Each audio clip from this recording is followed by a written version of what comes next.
reunião realizada semanalmente pela FPA abordou as ações de urgência que precisam ser realizadas diante da tragédia que atinge o Rio Grande do Sul. No início da reunião, o deputado federal Sérgio Souza destacou todas as ações que o agro já realizou nos últimos anos para auxiliar a população em situações de emergência. E em todos esses momentos, a Frente Parlamentar sempre esteve à frente de ações que pudessem minimizar o sofrimento do povo brasileiro.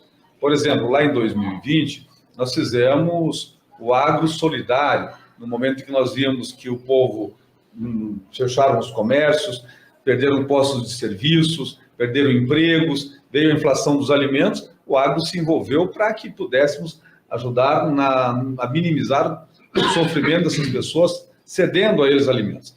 E não vai ser diferente agora.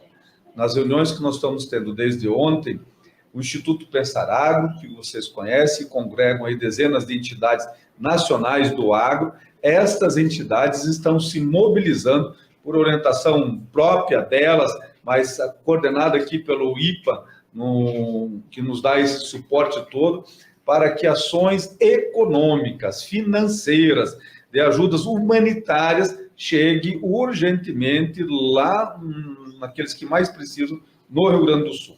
Inclusive, o senador Irineu pode colocar muito bem, por exemplo, o que a ProSoja está fazendo já nesse sentido. Concedemos ao governo federal os instrumentos necessários para que ele possa intervir em favor da população do estado do Rio Grande do Sul.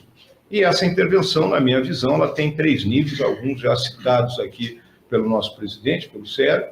Né? Então, a primeira coisa hoje, nós temos que estancar a hemorragia que está havendo, retirar as pessoas que estão ilhadas, né?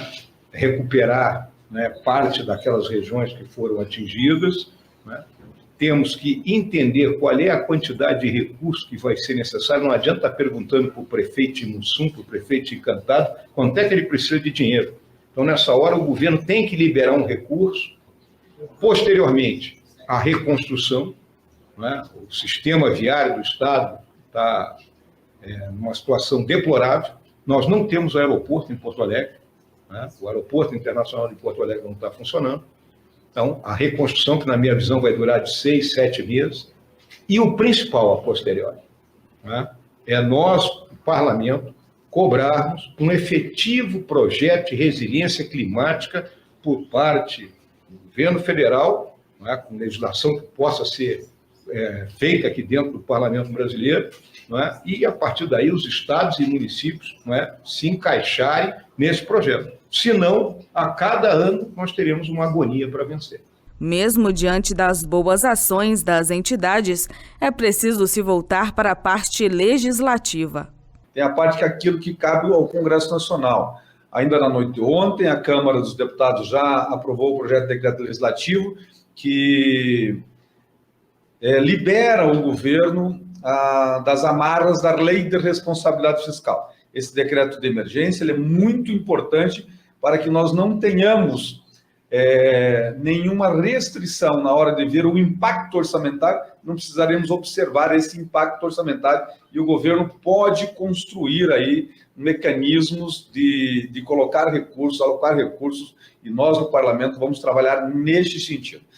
Também a Frente Parlamentar Agropecuária vai externar um documento ainda na data de hoje, que vai divulgar à imprensa e também vai levar ao governo brasileiro as sugestões para o setor agropecuário, para suspensão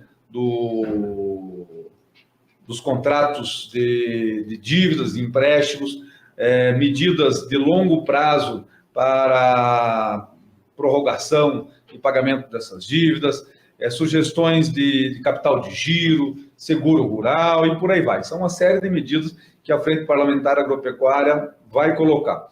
Como aqui nós estamos na Frente Parlamentar da Agricultura, brilhantemente dirigido pelo Sérgio Souza, né, na questão agrária, tem questões importantes que, de repente, a população brasileira nem toda imagina. Nós colhemos, em termos de soja, no Rio Grande do Sul, 75% em média das lavouras de soja. Então, restam 25%. Esta lavoura a ser colhida poderá chegar entre 5 e 6 milhões de toneladas. pessoal que começou a colher ontem, eu já tive vários relatos, estão colhendo soja com alta umidade, com 20, 25, 28% de umidade, o normal é 14%, né? E grãos ardidos que variam de 30 a 50. Isso significa dizer que cada 100 sacos vai ter um aproveitamento entre 30 e 40, o resto é desperdício. Então vai haver uma queda na produção, com prejuízo para o produtor e, consequentemente, prejuízo nos impostos, que não vai ter comercialização.